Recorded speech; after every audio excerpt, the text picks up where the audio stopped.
Bismillahirrahmanirrahim. Aïzaï Talamid, salam alaikum wa rahmatullahi wa barakatuh. Aujourd'hui, on va voir la troisième séance de la leçon des vecteurs et translation. Dans les séances précédentes, on a parlé des vecteurs égaux. Maintenant, on passe voir les vecteurs et le milieu. Soit AB un segment et M son milieu, comme on voit dans cette figure. Puisque M c'est le milieu du segment AB, donc la distance AM est égale à la distance MB. Donc les deux vecteurs AM et MB ils ont même norme. Puisque ces points sont alignés, donc les deux vecteurs AM et MB ils ont même direction. Et aussi, les deux vecteurs AM et MB, ils ont même sens. Donc, ces deux vecteurs sont égaux. Donc, le vecteur AM égale au vecteur MB. D'où la propriété. Bon, si M est le milieu du segment AB, alors le vecteur AM égale le vecteur MB. Et si on a le vecteur AM qui est égal à un vecteur MB, alors le point M et le milieu de AB. On peut montrer cette deuxième facilement. Bon, si le vecteur AM est égal au vecteur MB, ça veut dire qu'ils ont même direction. Ça veut dire que la droite AM et MB sont parallèles. Et puisqu'ils passent toutes les deux par le point M, donc les droites AM et MB sont confondues. Donc les points A, M et B sont alignés. Et puisque le vecteur AM est égal au vecteur MB, donc ils ont même norme. Donc la distance AM est égale à la distance MB. Et puisque la distance AM est égale à MB et les points A, M et B sont alignés, donc M est le milieu du segment AB. Maintenant, on passe à faire une application dans laquelle on va appliquer l'égalité des deux vecteurs et les vecteurs et le milieu. Soit AB c'est un triangle, donc on considère ici un triangle ABC.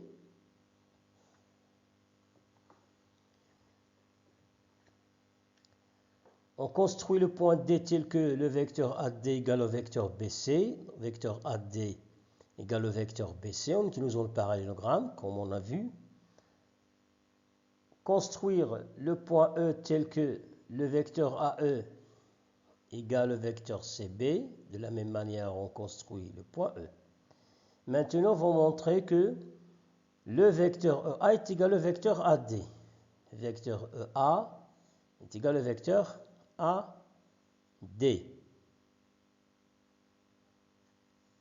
Donc, on a le vecteur AE égale au vecteur CB. C'est ce qu'on a par hypothèse ici. AE égale à CB. Donc, le vecteur EA est égal au vecteur BC. Si le vecteur AE égale au vecteur CB, alors le vecteur EA égale au vecteur BC. Et on sait que le vecteur AD est égal à BC. On a obtenu ici deux égalités. EA est égal à BC et AD est égal à BC. Donc on déduit que le vecteur EA est égal au vecteur AD. Le vecteur EA est égal au vecteur AD. Voilà, le vecteur EA est égal au vecteur AD. Pour la quatrième question, on déduit que A est le milieu de DE. Donc d'après la propriété précédente, on a le vecteur EA est égal au vecteur AD, donc le point A est au milieu du segment ED. Comme ça, on termine cette application.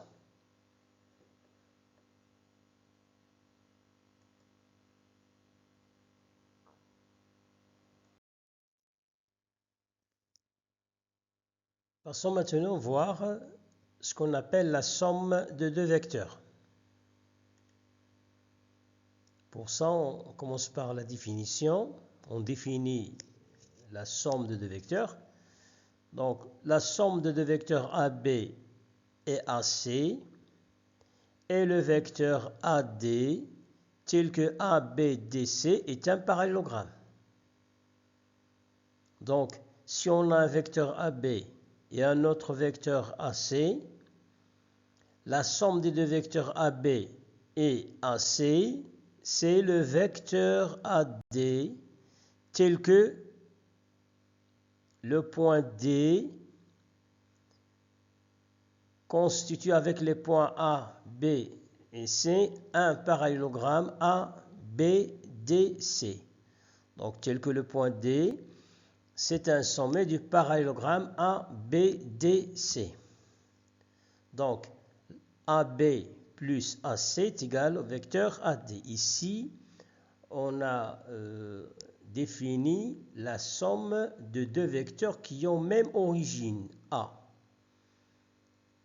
Jusqu'à maintenant, on a parlé de la somme de deux vecteurs qui ont même origine. Donc, la somme des deux vecteurs AB et AC, c'est le vecteur AD tel que ABD. C'est un parallélogramme. Encore une fois, on utilise le parallélogramme. On a vu qu'on utilise le parallélogramme pour représenter deux vecteurs égaux. Maintenant, on utilise le parallélogramme de cette façon pour déterminer la somme de deux vecteurs.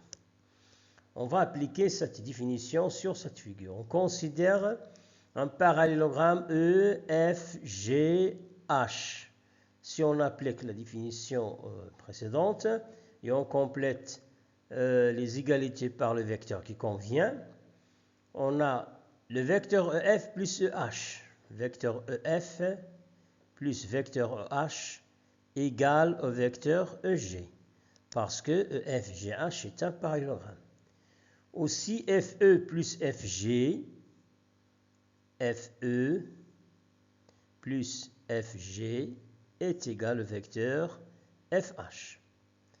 Troisièmement, HE plus vecteur HG égale au vecteur HF. Et finalement, si on fait la somme des deux vecteurs GF plus GH, on obtient GE. Vous remarquez bien que toutefois, on détermine la somme de deux vecteurs qui ont même origine. En appliquant cette définition, avec l'égalité de deux vecteurs et sa relation avec le parallélogramme, on va en déduire ce qu'on appelle la relation de Schall. Donc, soit ABCD un parallélogramme. Maintenant, on considère ABCD un parallélogramme. Donc, d'après cette définition de la somme de deux vecteurs, donc le vecteur AB plus le vecteur AD est égal au vecteur AC. Vecteur AB plus le vecteur AD est bien égal au vecteur AC, d'une part. D'autre part, puisque ABCD est un parallélogramme, le vecteur AD est égal au vecteur BC. Je les ai tracés d'une même couleur. Donc, vecteur AD, vecteur BC. Donc, d'après cette première égalité AB plus AD égale à AC et AD égale à BC, donc je vais remplacer le vecteur AD par le vecteur BC dans cette égalité. Qu'est-ce qu'on obtient maintenant? On obtient que le vecteur AB plus le vecteur BC est égal au vecteur AC. Voilà, donc le vecteur AB plus le vecteur BC égale le vecteur AC. Donc on a obtenu une nouvelle relation qu'on appelle la relation de Schall. Pour tout point A, B et C, on a toujours vecteur AB plus vecteur BC égale au vecteur AC. Cette relation s'appelle relation de Schall. Donc, quel que soit le point A, B, C, on a toujours le vecteur AB plus le vecteur BC égale au vecteur AC. Ici, il faut bien remarquer que pour appliquer cette relation de Schall, pour l'appliquer correctement, il faut que l'extrémité du premier vecteur soit l'origine du deuxième vecteur. Donc on a ici le vecteur AB plus le vecteur BC. Donc le vecteur AB a pour extrémité B et le vecteur BC a pour origine B. Donc le vecteur AB plus le vecteur BC égale au vecteur AC. C'est ça la relation de Schall.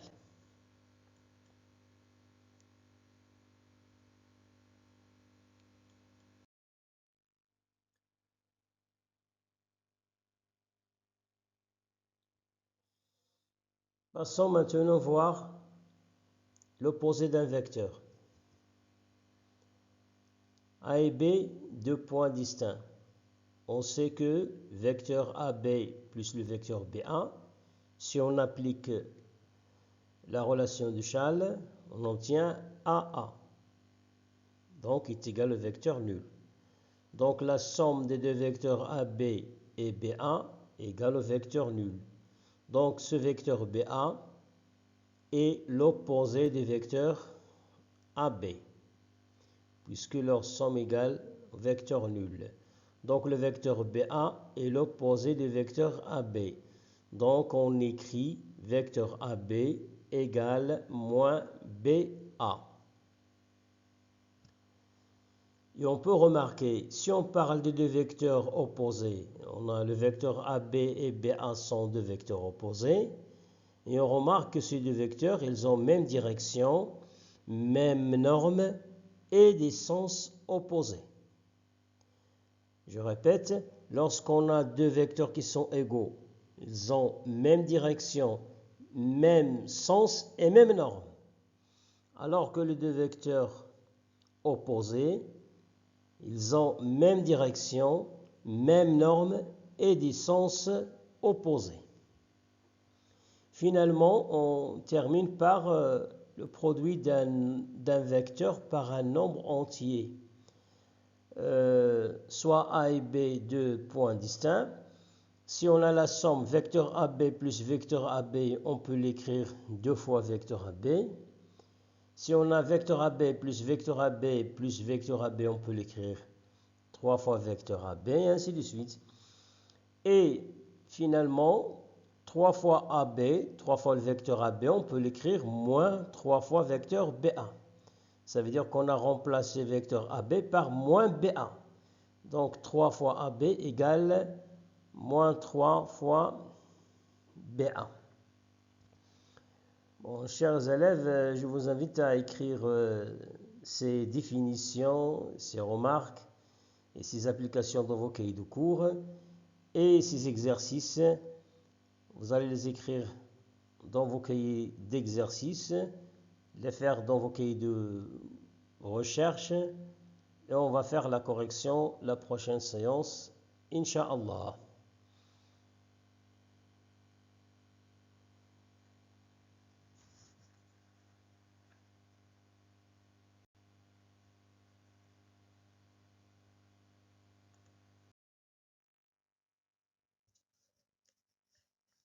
أعزائي التلاميذ، دمتم في رعاية الله، والسلام عليكم ورحمة الله وبركاته.